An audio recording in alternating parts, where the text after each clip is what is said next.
I'm no expert at this, but this is how I do lead generation on Facebook. So you go to your main page, log in as yourself if you're the admin, and choose Publishing Tools. Once you're in here, if you look over here on the side, there's something called Lead Ad Forms, and these are the forms that I have created in the past. I did one for Zoo College that I never actually ran, and then I did one for Big Cat Rescue to collect emails. And the only way that I know of that these work is you have to pay for an ad to send people to your lead form, and then it'll keep track of those leads, and then you can download them. So I did this back in April. I haven't done it again since. And frankly, I don't know how good a quality these leads were. What I did was I imported those into Salsa, and Salsa is what we use to manage our database. That's the interface that people use whenever we do an alert about send a message to your lawmaker sort of thing, so that when they type in their zip code, it knows who to send it to and has all of the follow-up and everything. So anyway, we use several different things where we're pulling people into that main database, and Facebook Leads is one of them. So since I'm going to show you how to do a new one, we won't go there. Instead, we will go to Create Ads.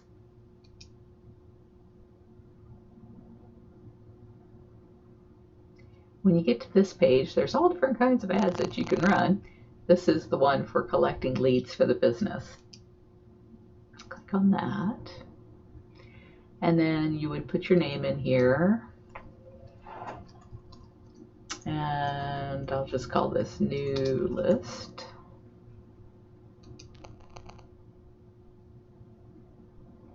And then you would choose the page if you have more than one page that you are collecting leads from. In your case, you probably have one main page. You would select that, but we have all these other pages that we might select if we wanted to. And then this is where you create the audience that you want to see your ad for the sign up. So that can be really, you have to really think about that. I mean, who is it that you want to reach? Do you want to get the signups of the people who are already interacting with you on your Facebook page? That's a really good place to start, because those people already know and love you. So those are going to be more warm leads, and for the purpose of this, that's what I'm going to do. So I'm going to skip past all of these other things like using a saved audience. Once you do this, you'll probably want to save your audience so that you can use it over and over again.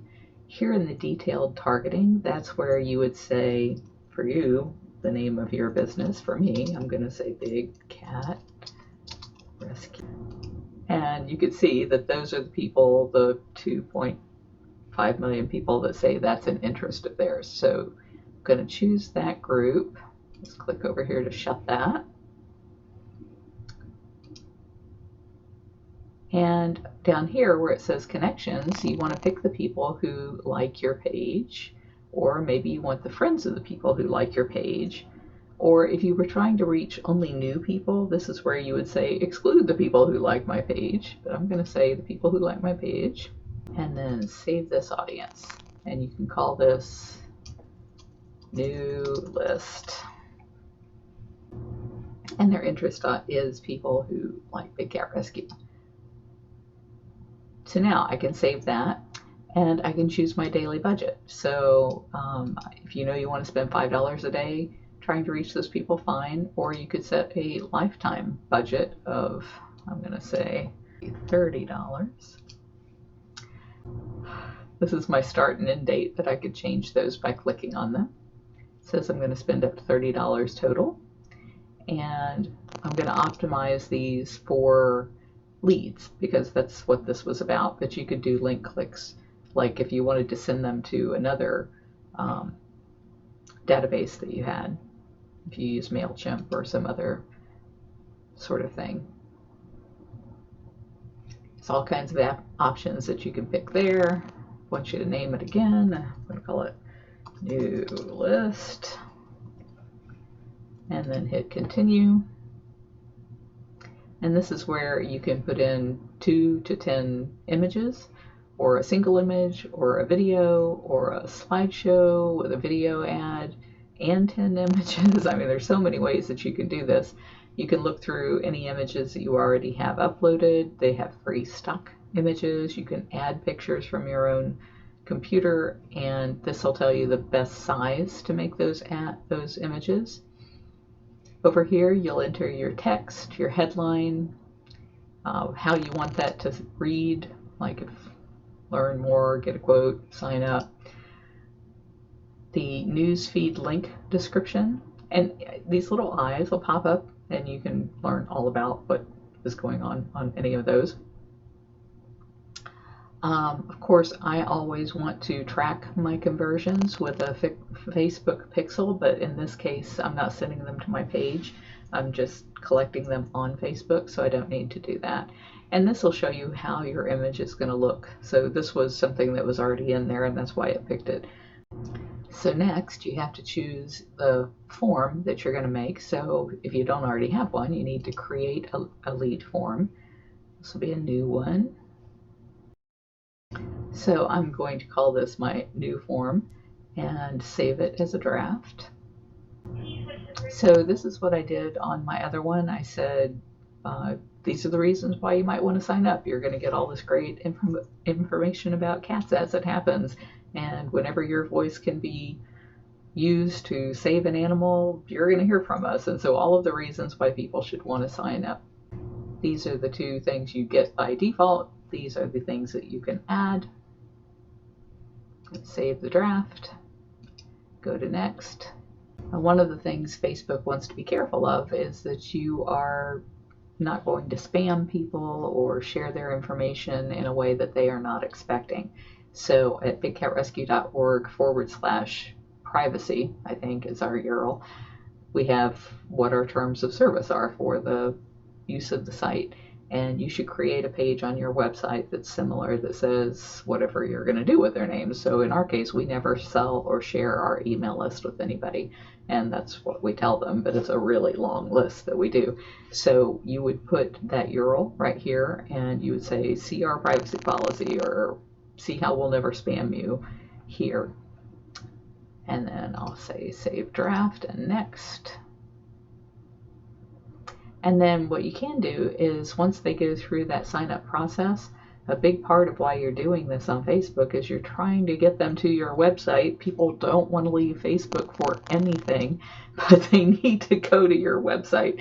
So if you put your website link here, then when they're through filling out the form, boom, they get thrown over to your website. So make sure it's a page where you're welcoming that new person, saying, hey, I'm so glad you signed up, and here's some of our past newsletters, and we can't just wait to meet you, and whatever you want them to see on that page. So you need to have that page ready so that you can put the URL in here.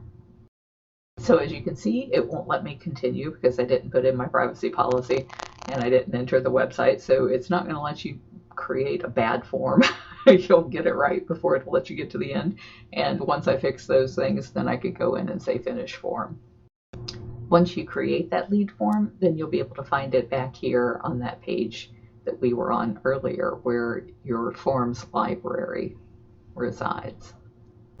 Go back to create ads, collect leads for your business, go through this whole thing again. So this time we're going to choose the lead form because we just got through creating that. And in this case, I'm going to pick BCR email, just in case this thing starts running. At least I know that one was working. And then I would hit place order. And once you do place an order, then you can go to your ads manager and see how your ads are actually doing. So here you can see I have one where I'm asking people to join our mail list for a tiger bracelet. This is not that same ad that you just saw. It's not the Facebook sign up. This is one where we are actually sending them to our Salsa site. And what we're doing there is we're saying if you go to our Salsa site and you join our email list there, then every week we'll draw a winner for a beautiful tiger's eye bracelet like this one. And we've had a lot of people respond to that. So it's costing us about 31 cents per click for people to go to the website, and we've reached 37,000 people. And I've spent $147 getting those 475 people to go to our website. So I think that's a pretty cost-effective way to build our mail list. Probably the nicest thing about Facebook ads is you get great reporting. So if you click on that, you get a whole lot more information about how many people a day are doing this, so that you can see if there's any kind of trends. It'll show you what the people are seeing, how much you've spent today, and you can go right in here and edit. So like if you needed to go back in and edit any of your ads or your forms, it's all easy to do right here. So I hope it works out for you. It's worked out well for us. It's not the primary way that we build our mailing list, but I'm looking to spend a lot more time and money in Facebook because I think that's where the action is right now, and I'd love to see you benefit from it too. Bye.